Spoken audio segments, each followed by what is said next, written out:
আওয়ামী লীগ নিষিদ্ধ সহ ৩ দাবিতে শাহবাগ ব্লকেট কর্মসূচি চলছে। মধ্যরাতেও স্লোগানে উত্তাল হয়ে ওঠে শাহবাগ।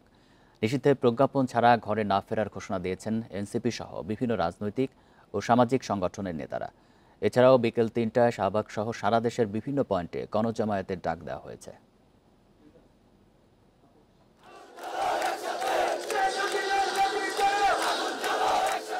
মধ্যরাতেও স্লোগানে উত্তাল শাহবাগ।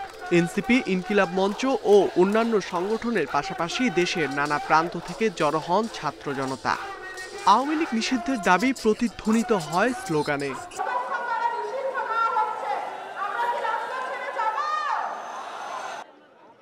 রাতে বড় প্রজেক্টরে দেখানো হয় ডকুমেন্টারি। সেখানে স্বৈরাচার সরকারের গত ১৬ বছরের গুম খুনের তথ্যচিত্র তুলে ধরা হয়। সবার সঙ্গে বসে তা দেখেন সমাবেশের ডাক দেয়া এনসিপি নেতা হাসনাত আব্দুল্লাহ। জুলাইয়ের আন্দোলন চলাকালে আবু সাইদ মীর মুগ্ধ, ওয়াসিম সহ বীরদের স্মৃতি ভেসে ওঠে এলইডি স্ক্রিনে। এ সময় আবেগপ্রবণ হয়ে পড়েন অনেকেই। আওয়ামী লীগ নিষিদ্ধ না হওয়া পর্যন্ত অবরোধ চলবে বলে ঘোষণা দেন আন্দোলনকারীরা। 2013 সালে আমার দেশ প্রতিবেদন করেছিল শাহবাগে ফ্যাসিবাদের পদধ্বনি, আর আমরা এবার বলবো শাহবাগে ফ্যাসিবাদের পতন ধ্বনি। যেই শাহবাগ বাংলাদেশে ফ্যাসিবাদ এনেছিল, এই শাহবাগেই ফ্যাসিবাদের চূড়ান্ত কবর রচিত হবে ইনশাআল্লাহ। আওয়ামী লীগ আমলের ভুক্তভোগীদের শাহবাগে গণজমায়েতের আহ্বান জানান জুলাই আন্দোলনের নেতারা। বিডিআর হত্যাকাণ্ড থেকে ফেলানির ঝুলন্ত লাশ, 2013 শাপলা চত্বরের হত্যাকাণ্ড থেকে রক্তাক্ত জুলাই। ছাত্র জনতার প্রশ্ন, আওয়ামী লীগকে নিষিদ্ধ করতে আর কত রক্ত প্রয়োজন? ইকরামুল কবির, ইন্ডিপেন্ডেন্ট নিউজ, শাহবাগ, ঢাকা। আওয়ামী লীগের বিচার ও রাজনৈতিক কার্যক্রম নিষিদ্ধের দাবিতে শাহবাগ মোড়ে অবস্থান নিয়েছে জাতীয় নাগরিক পার্টি এনসিপি সহ কয়েকটি দল ও সংগঠন। বিস্তারিত জানাতে যোগ দিচ্ছেন সহকর্মী আরাফাতুর রহমান। আরাফাত, এই মুহূর্তে শাহবাগ মোড়ের পরিস্থিতি জানাবেন, নেতাকর্মীরা কি বলছেন?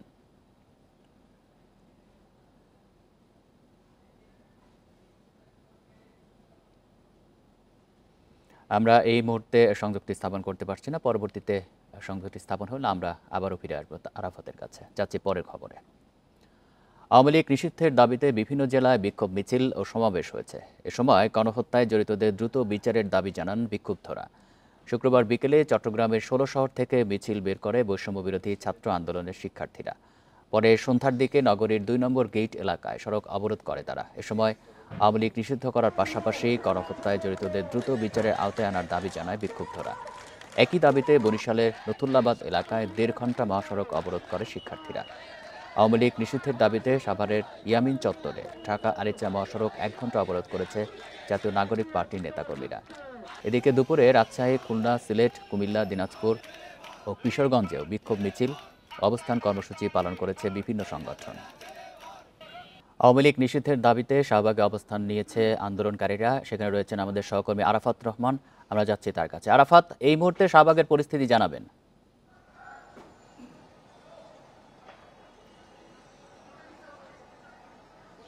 আচ্ছা, আমরা এখানে আছি, এখানে ধরেন আমরা এই যে পেছনে যে অংশটা, অর্থাৎ মেট্রো রেলের ছায়ার নিচে যে অংশটা দেখছেন, এই অংশটাতে মূলত এখন আন্দোলনটা এই অংশটাতে আছে। সকাল সকাল আমরা যেটা দেখেছি যে শাহবাগে ঢোকার যে যতগুলো রাস্তা আছে, অর্থাৎ ইন্টারকন্টিনেন্টাল থেকে শাহবাগে ঢোকার যে রাস্তাটা, সেইখানে পুলিশ নিজেরাই যে ব্যারিকেড দেয়, সেই ব্যারিকেড দেওয়া রয়েছে। বাম পাশে যেটি শিশু পার্কের পাশে সেটিও ব্যারিকেড দেওয়া রয়েছে, এবং আমাদের ডান পাশেও এখানে পুলিশ যে দিয়ে ব্যারিকেড দেয়, এটা ব্যারিকেড দেওয়া রয়েছে। এখানে এখন হচ্ছে মূলত 3টি সংগঠন। একটি সংগঠন হচ্ছে হেফাজতে ইসলাম, জমিয়াতুল উলামা ইসলাম এবং ইসলামী ছাত্র শিবিরের কথা বলছে। সকাল থেকে এখানে যেই দাবিটি করা হচ্ছে যে আগামী ঈদ, অর্থাৎ কোরবানির ঈদের আগে এটিএম আজহারুল ইসলামকে মুক্তি দিতে হবে।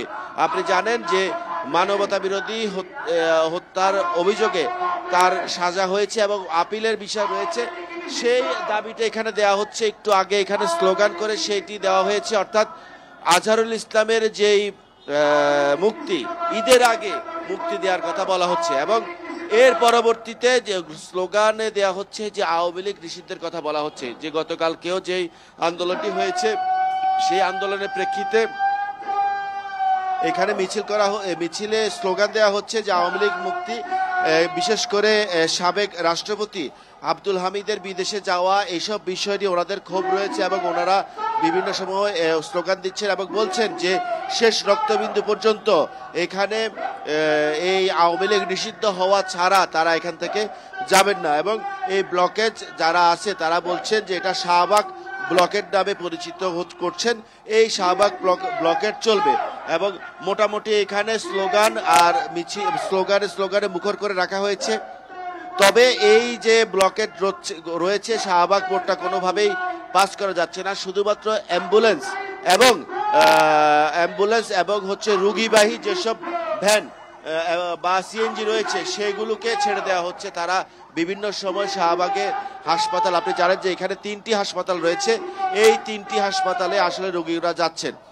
তবে এই মূল সড়কটি অর্থাৎ শাহবাগ মোড়টি বন্ধ হওয়ার কারণে আশেপাশে যানজটের বেশ কঠিন যানজটের তৈরি হয়ে গেছে সকালেই এবং দিন বাড়তে বাড়তে এটি আরো বাড়বে বলে আমাদের মনে হচ্ছে।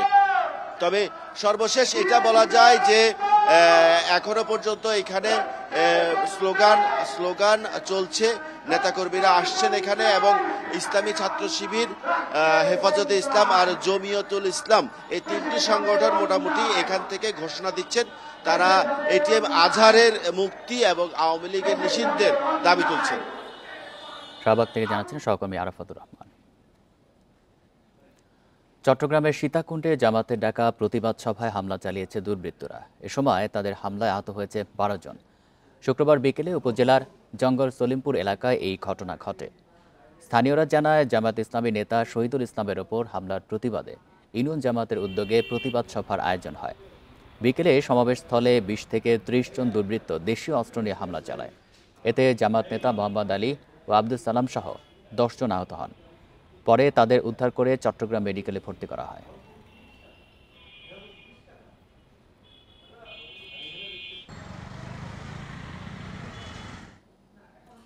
সংস্কারের নামে সময় ক্ষেপণ করে অন্তর্বর্তী সরকার স্বৈরাচারের সহযোগীদের দেশ ত্যাগে সহযোগিতা করছে বলে মন্তব্য করেছেন বিএনপির ভারপ্রাপ্ত চেয়ারম্যান তারেক রহমান। নানা ইস্যু তৈরি করে ফ্যাসিবাদ বিরোধী দলগুলোর মধ্যে ফাটল তৈরি করা হচ্ছে বলেও অভিযোগ করেন তিনি। শুক্রবার বিকেলে রাজধানীর খামারবাড়ির বার্ক অডিটোরিয়ামে খ্রিস্টান সম্প্রদায়ের এক অনুষ্ঠানে তিনি এসব কথা বলেন। রাজধানীর খামারবাড়ি বার্ক মিলনায়তনে বাংলাদেশ খ্রিস্টান ফোরাম আয়োজিত ইস্টার পুনর্মিলনী ও শুভেচ্ছা বিনিময় অনুষ্ঠান। সারা দেশ থেকে আসা খ্রিস্টান ধর্মাবলম্বীদের পাশাপাশি উপস্থিত ছিলেন বিএনপির অঙ্গ সংগঠনের নেতারা। অনুষ্ঠানে বিএনপির মহাসচিব মির্জা ফখরুল ইসলাম আলমগীর বলেন, দেশের ক্রান্তিলগ্নে ধর্ম নিয়ে বিভাজন না করে সবাইকে ঐক্যবদ্ধ থাকতে হবে। আমরা একটা রাষ্ট্র চাই যেখানে সবাই সবার কথা বলতে পারবে, সমান অধিকার থাকবে এবং সে তার ভোট দিয়ে তার প্রতিনিধি নির্বাচিত করতে পারবে। এই বিষয়টাই আমরা চাই। আজকে সেই সুযোগ এসেছে, আমরা আশা করব যে আমরা সবাই মিলে আমরা সেই সুযোগের সদ্ব্যবহার করে আমরা সত্যিকার অর্থেই একটা ঐক্যবদ্ধ গণতান্ত্রিক বাংলাদেশ আমরা তৈরি করতে সক্ষম হব। প্রধান অতিথির বক্তব্যে বিএনপির ভারপ্রাপ্ত চেয়ারম্যান তারেক রহমান বলেন, স্বৈরাচারদের দোসরদের দেশত্যাগে সুযোগ করে দিচ্ছে বর্তমান সরকার। সংস্কারের নামে সময় ক্ষেপণ করে অন্তর্বর্তীকালীন সরকার একদিকে যেমন হয়তোবা পলাতক স্বৈরাচার এবং তাদের দোসরদেরকে নিরাপদে দেশ ত্যাগের সুযোগ করে দিচ্ছে, অত্যন্ত সুকৌশলে নানা ইস্যু সৃষ্টি করে স্বৈরাচার বা ফ্যাসিবাদে বিরোধী যে রাজনৈতিক দলগুলো আমরা যারা মাঠে ছিলাম সেই দলগুলোর ঐক্যের মধ্যে ফাটল ধরানোর একটা ক্ষেত্র হয়তো তৈরি করতে চাইছে। বর্তমান প্রেক্ষাপটে অন্তর্বর্তী সরকার দায়িত্ব পালন করতে পারছে কিনা তা নিয়ে মানুষের মনে শঙ্কা তৈরি হয়েছে বলেও মন্তব্য করেন তিনি। সরকার তাদের দায়িত্ব পালনে সক্ষমতার পরিচয় দিতে পারছে কিনা এ নিয়ে সমাজের বিভিন্ন শ্রেণী পেশার মানুষের মধ্যে কিন্তু ধীরে ধীরে সংশয় সৃষ্টি হচ্ছে। স্বৈরাচার বিদায়ের পর বৈষম্যহীন বাংলাদেশ বিনির্মাণে ঐক্যবদ্ধভাবে কাজ করার আহ্বান জানান বিএনপির ভারপ্রাপ্ত চেয়ারম্যান। নিশ্চয়তা দিতে পারে নাগরিকদের নিরাপত্তা। Zahidul Islam, independent news, Dhaka. July August ছাত্র জনতার অভ্যুত্থানের সময় গণহত্যার ঘটনায় শেখ হাসিনার বিরুদ্ধে মামলার তদন্ত প্রতিবেদন সোমবার দাখিল করবে তদন্ত সংস্থা। এছাড়াও চানখারপুল হত্যাকাণ্ডের ঘটনায় আনুষ্ঠানিক অভিযোগ আগামী সপ্তাহে ট্রাইব্যুনালে দাখিল করবে prosecution. Chief prosecutor Mohammad Tajul Islam শুক্রবার ফেসবুক পোস্টে এই তথ্য জানিয়েছেন। তিনি জানান, রিপোর্ট দাখিলের পর আনুষ্ঠানিক বিচার কাজ শুরু হবে। ইতিমধ্যে চানখারপুল হত্যাকাণ্ডের দায়ে সিনিয়র পুলিশ অফিসারদের বিরুদ্ধে তদন্ত রিপোর্ট দাখিল করা হয়েছে। ওই হত্যাকাণ্ডের দায়ে আনুষ্ঠানিক বিচারের জন্য ফরমাল চার্জ চলতি সপ্তাহেই দাখিল করা হবে। এর মাধ্যমে জুলাই গণহত্যার আনুষ্ঠানিক বিচার শুরু হবে।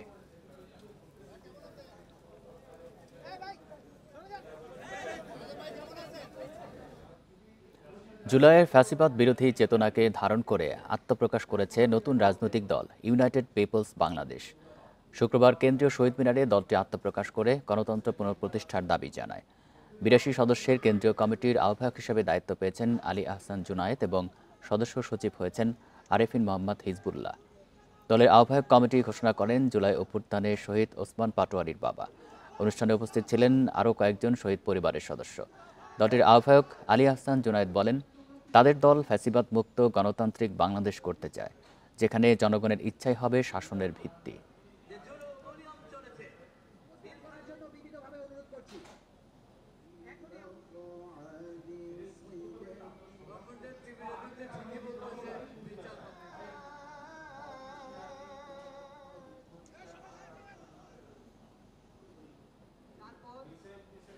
বাংলাদেশে যদি রাজনীতির সূচনা করতে হয়, জুলাইয়ের আকাঙ্ক্ষা বাস্তবায়ন দিয়ে রাজনীতির শুরু করতে হবে।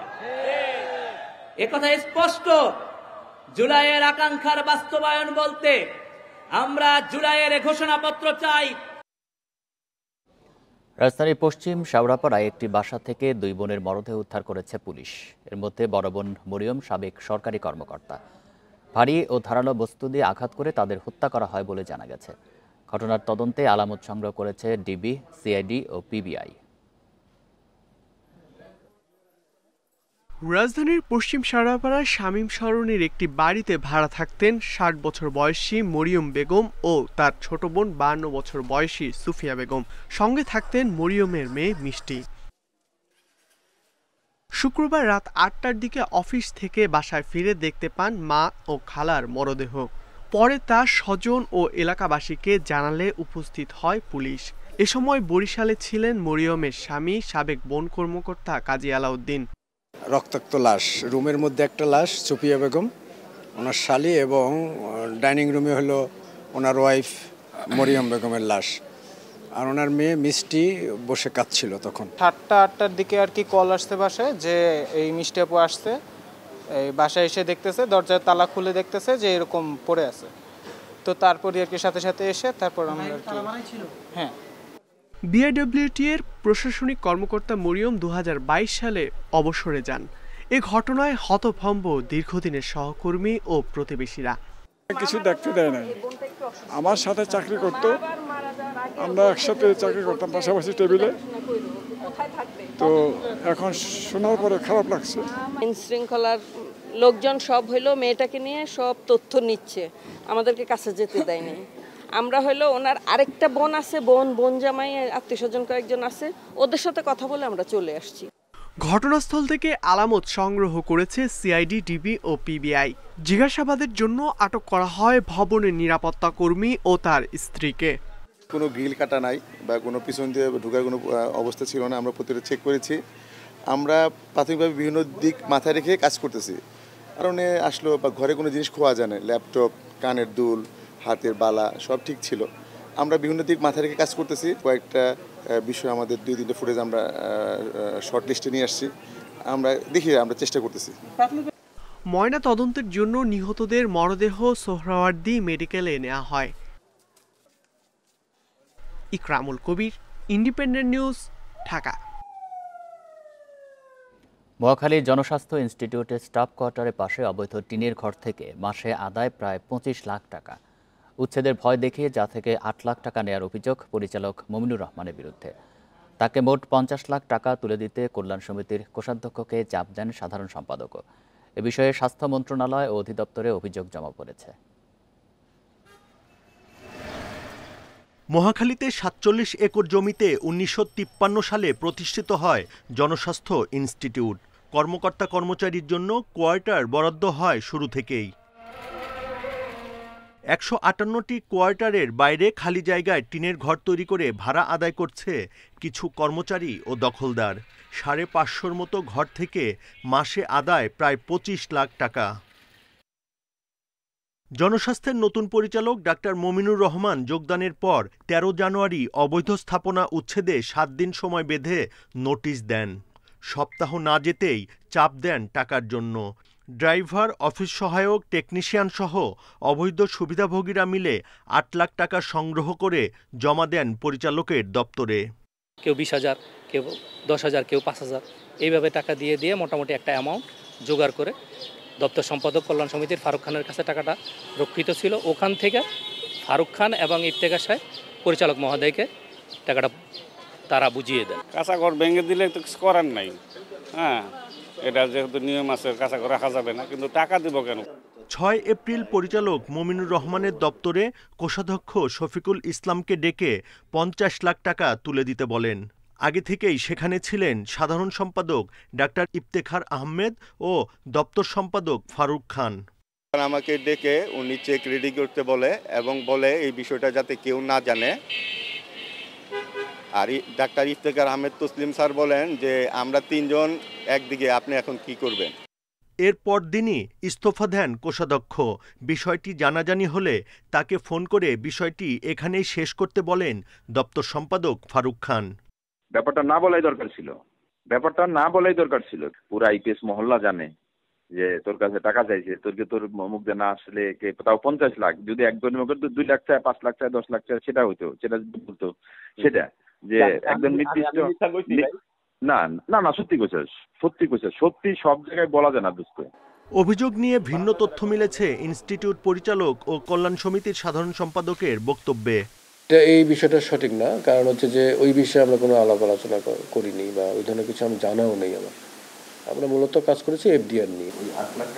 আমি আর অন্য কোনো বিষয়ে জানি না। এই টাকাটা আসলে কোন পারপাসে, এটা আমি জানি না, এটা তো আমার নলেজে নেই। আপনি কি তাহলে এটার বিরুদ্ধে ব্যবস্থা নেবেন যে এই টাকাগুলো তুলে আপনার এখান থেকে যে সংগ্রহ করা হলো, এই টাকাগুলো আসলে তার কাছে আছে, সেইটাই কি দেখি আমি একটু যদি বলতেন আমাকে এই কথাটা। না, এটা রেকর্ড করবো না। এছাড়া উন্মুক্ত দরপত্রে ইজারা নিয়ে কারসাজির অভিযোগে বন্ধ আছে জনস্বাস্থ্য ইনস্টিটিউটের ক্যান্টিনও। Buddhadeb Kundu, independent news, Dhaka. ব্রাহ্মণবাড়িয়ার রেল স্টেশনে কক্সবাজার এক্সপ্রেস ট্রেনের বগি লাইনচ্যুতির ১ ঘণ্টা পর উদ্ধার করা হয়েছে। শনিবার ভোরে ঢাকা থেকে কক্সবাজারগামী ট্রেনটি লাইনচ্যুত হয়। এর আগে শুক্রবার রাতে একই স্থানে ঢাকাগামী মালবাহী ট্রেনের লাইনচ্যুত বগিটিও উদ্ধার করা হয়েছে। এতে করে ৭ ঘণ্টা পর ঢাকার সঙ্গে চট্টগ্রাম ও সিলেটের রেল যোগাযোগ স্বাভাবিক হয়। এদিকে ফরিদপুরে ভাঙা জংশন এলাকায় খুলনাগামী জাহানাবাদ এক্সপ্রেস ট্রেন লাইনচ্যুত হয়েছে। এতে ঢাকা, খুলনা, বেনাপোল ও রাজবাড়ী ঢাকা রুটে ট্রেন চলাচল বন্ধ রয়েছে। শুক্রবার রাত ৯টার দিকে এই ঘটনা ঘটে। লাইনচ্যুত বগি উদ্ধারে কাজ চলছে। ভাঙা জংশনের সহকারী rail station master Suman Barai জানান, ঢাকা থেকে খুলনাগামী জাহানাবাদ এক্সপ্রেসটি ভাঙা রেল জংশন থেকে বের হওয়ার কিছুদূর পরে গিয়ে ইঞ্জিনসহ একটি বগি লাইনচ্যুত হয়ে যায়। তবে এ সময় কোনো হতাহতের ঘটনা ঘটেনি।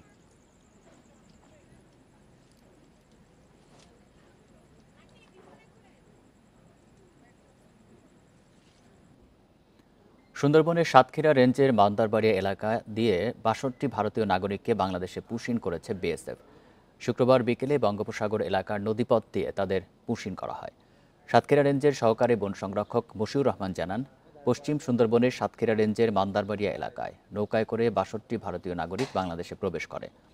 এ সময় বন বিভাগের কর্মীরা তাদের আটক করে মান্দারবাড়িয়া টহল পানিতে নিয়ে আসে। পরে জিজ্ঞাসাবাদে তারা জানান, বিএসএফ তাদেরকে জড়ো করে সীমান্ত দিয়ে বাংলাদেশে পাঠিয়ে দেয়। আরও কিছু সংখ্যক ভারতীয় নাগরিককে সুন্দরবনের মধ্যে ছেড়ে দেওয়া হয়।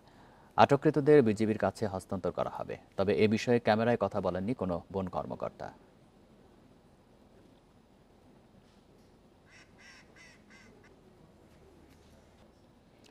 বেশিরভাগ জেলায় মৃদু থেকে মাঝারি তাপপ্রবাহ বইছে। শুক্রবার চুয়াডাঙ্গায় তাপমাত্রা মাপা হয় 41.2 ডিগ্রি সেলসিয়াস, যা চলতি মৌসুমে দেশের সর্বোচ্চ। মঙ্গলবার পর্যন্ত তাপমাত্রা আরও বাড়ার শঙ্কা জানিয়েছে আবহাওয়া অফিস, তবে এরপর নামতে পারে বৃষ্টি। সপ্তাহখানেক আগেও সূর্যের এমন প্রখরতা ছিল না। কয়েকদিন ধরে সকাল থেকে তীব্র গরমের অনুভূতি চুয়াডাঙ্গায়। এতে দিনের বেশিরভাগ সময় ছাতা নিয়ে চলতে হচ্ছে ঘরের বাইরে বের হওয়া মানুষকে। শুক্রবার দেশের সর্বোচ্চ তাপমাত্রা 41.2 ডিগ্রি সেলসিয়াস রেকর্ড করা হয় এ জেলায়। আবহাওয়া অফিস জানিয়েছে, মঙ্গলবার পর্যন্ত তাপমাত্রা আরও বাড়তে পারে, এরপর নামবে বৃষ্টি। এই যারা ভ্যান রিক্সা চালি খায় তাদের যে কি কষ্ট এই রোদ গরমে, আর সস্তে না। দেখছেন না কি গরম, এত পরিমাণ গরম নিয়ে বাইরে থাকা যায়? সাধারণ মানুষ অনেক কাজ করে, তারা এই গরমে রোদ্রে কি করে কাজ করবে এবং তাদের সংসার কিভাবে চলবে? ভ্যাপসা গরমে জনজীবন ব্যাহত হচ্ছে মেহেরপুরে। সকাল থেকে শুরু হয় প্রখর রোদ, দুপুরের গরম থাকে সবচেয়ে বেশি। চুয়াডাঙ্গার পাশের এই জেলায় শুক্রবার দুপুর 12টা পর্যন্ত সর্বোচ্চ তাপমাত্রা 38.5 ডিগ্রি সেলসিয়াস। রোদ বাইরে, গরম, রাত পা মনে হচ্ছে জ্বলছে আরাম ভাব, আর এত পরিমাণ তাপ সহ্য করা যাচ্ছে না। একই সময় রাজশাহীতে তাপমাত্রা রেকর্ড করা হয় 37.9 ডিগ্রি সেলসিয়াস। বাতাসের আর্দ্রতা 37%। দুই মিলে চরম অস্বস্তি, বিশেষ করে খেটে খাওয়া মানুষের ভোগান্তি বেশি। তাপমাত্রা এত যে আমরা চালানো যাচ্ছে না গাড়ি, একটু যদি চালাচ্ছে আবার যে একটু ছামাতে কোনো গাছ চালাতে যায় রেস্ট করতেছে। প্রচণ্ড গরম অস্থির হয়ে যাচ্ছে, বৃষ্টি বাদল নাই, বৃষ্টি বাদল হলে ভালো হয়। শুক্রবার দিনাজপুরে সর্বোচ্চ তাপমাত্রা ছিল 36.5 ডিগ্রি। আর্দ্রতার কারণে অস্বস্তি বেশি, এতে মানুষ ঘরের বাইরে বের হচ্ছে কম। সাগর লাগোয়া কুয়াকাটায়ও মৃদু তাপপ্রবাহ। শুক্রবার তাপমাত্রা রেকর্ড করা হয় 37.1 ডিগ্রি। গরমে রোগে আক্রান্ত হচ্ছেন বয়স্ক ও শিশুরা।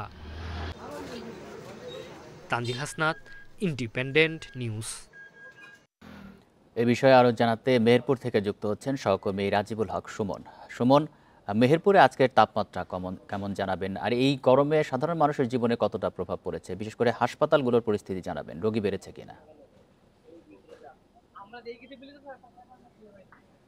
গত 2 দিন ধরে কিন্তু মেহেরপুর ওই এলাকায় কিন্তু তীব্র তাপদাহ রেকর্ড করেছে চুয়াডাঙ্গা আবহাওয়া অফিস। বিশেষ করে গতকাল সারা দেশের মধ্যে সর্বোচ্চ তাপমাত্রা রেকর্ড করা হয়েছে চুয়াডাঙ্গা, যেটি 41.2 ডিগ্রি সেলসিয়াস। তবে সকাল থেকে প্রখর রোদ থাকলেও বেলা 12টা পর্যন্ত, অর্থাৎ 12টার সময় যে তাপমাত্রা রেকর্ড করা হয় এবং 3টায় এবং সন্ধ্যা 6টায়, সেক্ষেত্রে আজকে এখন পর্যন্ত তাপমাত্রা সকালে রেকর্ড করা হয়নি, বেলা 12টার সময় চুয়াডাঙ্গা রেকর্ড করবে। এর আগে গত 2 দিন ধরে মেহেরপুরে দুপুর 12টা পর্যন্ত তাপমাত্রা রেকর্ড করেছে 38.5 ডিগ্রি সেলসিয়াস। অর্থাৎ সকাল থেকে দুপুর 12টা পর্যন্ত মাঝারি তাপ প্রবাহ থাকলেও বিকেল 3টে পর্যন্ত সেটি তাপমাত্রা বৃদ্ধি পেয়ে রেকর্ড করা হচ্ছে 41.2 ডিগ্রি সেলসিয়াস। অর্থাৎ সেক্ষেত্রে বলা যেতে পারে যে তীব্র তাপদাহ প্রবাহিত হচ্ছে গত 2 দিন ধরে মেহেরপুরে। আর এই তীব্র তাপদাহ আর প্রচণ্ড রোদের কারণে বিপর্যস্ত হয়ে পড়েছে স্বাভাবিক যে চলাচল, সেটি সবচেয়ে বেশি দুর্ভোগে পড়েছে শ্রমজীবী মানুষ, বিশেষ করে তারা ভ্যান চালক, রিক্সা চালক এবং মাঠে কর্মরত শ্রমিকরা। প্রচণ্ড রোদের তাপে মাঠের যে মাটি সেটিও গরম হয়ে যাচ্ছে এবং প্রচণ্ড রোদের কারণে তারা টিকতে না পেরে ফসলের মাঠে যে কাজ চলছে সেই কাজ থেকে আসলে কিছুক্ষণ পরই গাছের দিকে ছুটতে হচ্ছে অথবা প্রচুর পানি খেতে হচ্ছে। 11টা এবং 12টার পর থেকে আসলে মাঠে কাজ করার মতো শ্রমিক থাকছে না। সেই ক্ষেত্রে গত 2 দিন ধরে শ্রমিক সংকটও দেখা দিচ্ছে বিভিন্ন এলাকার ফসলের মাঠে। বিশেষ করে এখন এই মুহূর্তে পাট এবং মরিচের চাষ হচ্ছে, এই ক্ষেত্রে প্রতিদিনই শ্রমিক লাগছে, যেহেতু বৃষ্টি নেই সেই ক্ষেত্রে জমি পরিচর্যার জন্য শ্রমিকের প্রয়োজন। আর এই তীব্র তাপদাহের কারণে আসলে শ্রমিকরা মাঠে কাজ করতে চাইছে না। সেক্ষেত্রে যারা চাষি বা কৃষক, তাদের বক্তব্য হলো যে এই সময় যদি জমির পরিচর্যা ঠিকমতো করতে না পারা যায় তাহলে আসলে ফসলের উৎপাদন কিছুটা হলেও ব্যাহত হবে। আর এছাড়াও বিভিন্ন ধরনের রোগবালাই, বিশেষ করে গরমের সময় শিশু এবং বয়স্করা যে গরমের যে তাপ এবং হিটের যে তাপ প্রবাহ, সেই তাপ প্রবাহে অসুস্থ হয়ে বিশেষ করে মেহেরপুর জেনারেল হাসপাতাল সহ উপজেলা যে 3টি হাসপাতাল আছে সেই হাসপাতালে চিকিৎসা নিচ্ছে। তবে চিকিৎসকদের পরামর্শ দুপুর 12টার আগে যদি বিশেষ প্রয়োজন ছাড়া অনেকেই ঘর থেকে বের না হওয়ার পরামর্শ দিচ্ছে, এবং যদি বেরও হতে হয় সেক্ষেত্রে বিকল্প হিসেবে ছাতা ব্যবহার করতে হবে এবং পর্যাপ্ত পানি পান করতে হবে। নাওসেদ যে তাপ প্রবাহ আছে তাতে ডিহাইড্রেশন অর্থাৎ ডায়রিয়ার সংখ্যা বেশি থাকছে। সেক্ষেত্রে চিকিৎসকরা বলছে যে কয়দিন এই তীব্র তাপদাহ থাকবে সেই কয়দিন যাতে মানুষ স্বাভাবিকভাবে চলাচল করে এবং নিরাপদ স্থানে থাকে। মেহেরপুর থেকে জানাচ্ছিলেন সহকর্মী রাজিবুল হক সুমন। আসন্ন কোরবানিতে 10 থেকে 15% চামড়া কম সংগ্রহের শঙ্কা করছে ব্যবসায়ীরা। তারা বলছেন, বর্তমান পরিস্থিতির কারণে অনেকেই কোরবানি থেকে বিরত থাকতে পারে, পাশাপাশি পশুর মজুতও কম। সব মিলিয়ে কাঙ্ক্ষিত লক্ষ্য পূরণ কষ্টকর হবে। তবে প্রাণী সম্পদ উপদেষ্টার দাবি, চামড়া সংগ্রহ নিয়ে দুশ্চিন্তা নেই, নিশ্চিত করা হবে ন্যায্য মূল্যও। দেশের চামড়ার বার্ষিক চাহিদা সিংহভাগই আসে কোরবানির পশু থেকে। ঈদের সময় সংগ্রহকৃত চামড়া দিয়েই সারা বছর চলে ট্যানারির কারখানাগুলো। কাঁচা চামড়া ব্যবসায়ীরা বলছেন, যারা বড় পরিসরে কোরবানি দিত তাদের অনেকেই স্বৈরাচার সরকারের পতনের পর থেকেই পলাতক। অনেকে বেশি সংখ্যক পশু কোরবানি নাও দিতে পারে। আবার ট্যানারি মালিকদের কাছে মোটা অঙ্কের টাকা বকেয়া দীর্ঘদিন ধরে। সব মিলিয়ে চামড়া সংগ্রহ আগের চেয়ে কম হবে। এছাড়াও তীব্র গরমে চামড়া নষ্ট হওয়ার শঙ্কা ট্যানারি মালিকদের। আমাদের ধারণা মনে হয় অ্যাকচুয়ালি রাজনৈতিক প্রেক্ষাপটে পরিবর্তনের জন্য হয়তো কিছুটা চামড়া সংগ্রহ কম হতে পারে, 10 থেকে 15% মনে হয় কম হতে পারে রাজনৈতিক প্রেক্ষাপটে। আমাদের গত বছরের টার্গেট ছিল 95 লক্ষ থেকে 1 কোটি পিস গরু, ছাগল, মহিষ মিলে, সেটা সংগ্রহ হয়েছে। এবার আমরা মনে করি যে হয়তো বা 80 থেকে 85 লাখ পিস আপনার পশু কোরবানি হতে পারে। পশু কোরবানি সন্তোষজনক হবে বলে দাবি মৎস্য ও প্রাণী সম্পদ উপদেষ্টার। জানান, চামড়ার ন্যায্য মূল্য নিশ্চিতে কাজ করবে সরকারের উচ্চ পর্যায়ের কমিটি। ছাড় দেওয়া হবে না কোনো কারসাজি। যাদের উপর কোরবানি দেওয়া নিয়ম তারা দেবেন। তো কাজে আমার মনে হয় রাজনৈতিক কারণে হয়তো যেগুলি বড় বড় হতো সেটা না হতে পারে, সে ব্যাপারে আমাদের কাছে কোনো তথ্য নাই। হ্যাঁ, তো আমরা মনে করি যে যেই তথ্য মানে যতটুকুই চাহিদা থাকুক সেটার প্রস্তুতি আমাদের মৎস্য প্রাণী সম্পদের আছে। প্রাণী সম্পদ অধিদপ্তরের তথ্য মতে এবার কোরবানিযোগ্য গবাদি পশুর সংখ্যা 1,24 লাখ, যা গত বছরের চেয়ে প্রায় 5.5 লাখ কম।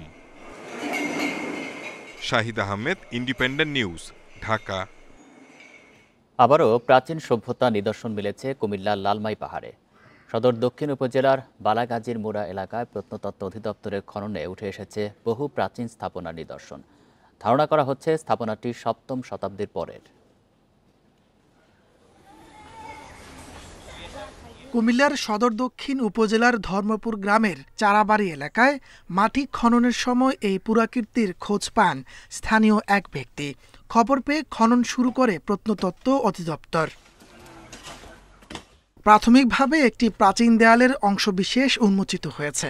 এছাড়া বিভিন্ন স্তরে পাওয়া গেছে মৃৎপাত্রের ভগ্নাংশ। ধারণা করা হচ্ছে এটি 7ম শতাব্দীর পরের কোনো স্থাপনা। উন্মোচন হওয়া অংশটি কেন্দ্রীয় মন্দিরের বহির্ভাগ।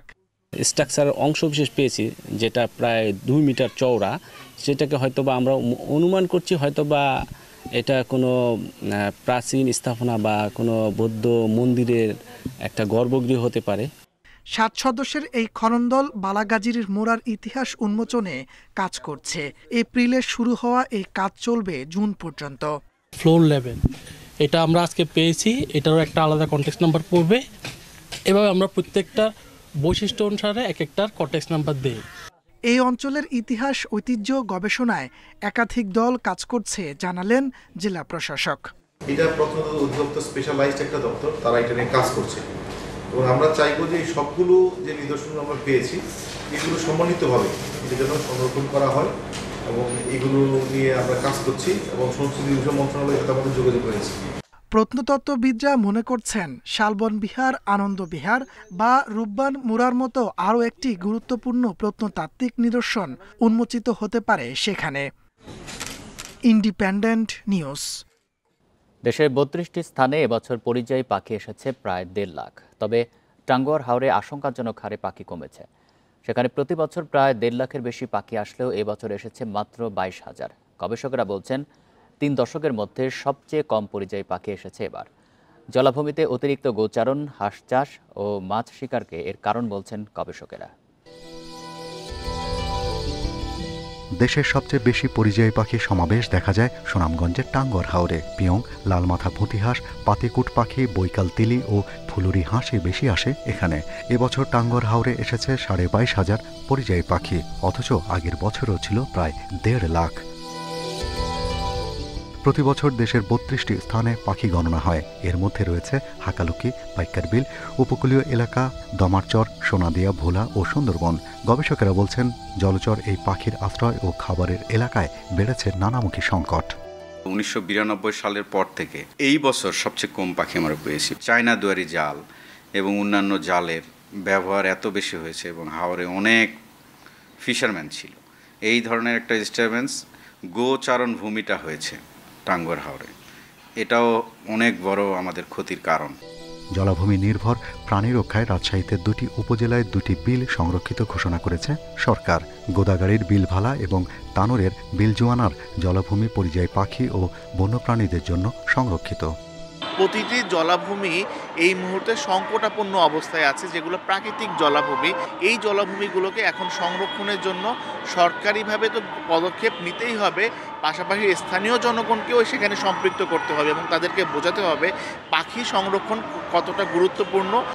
দেশে প্রায় 732 প্রজাতির পাখির দেখা মেলে, এর মধ্যে 320 প্রজাতির পরিযায়ী। প্রতি বছর শীত শুরুর আগে অক্টোবর থেকে খাবারের সন্ধান এবং বংশবৃদ্ধির জন্য হাজারো মাইল পাড়ি দিয়ে আসতে শুরু করে এই পরিযায়ী পাখি। Shahriar Anirban, independent news, Dhaka. এই ছিল এখনকার সংবাদে। ইন্ডিপেন্ডেন্ট টেলিভিশনের সব খবরে আরও বিস্তারিত জানতে চোখ রাখুন ফেসবুক, ইউটিউব এবং এক্স। ধন্যবাদ সবাইকে।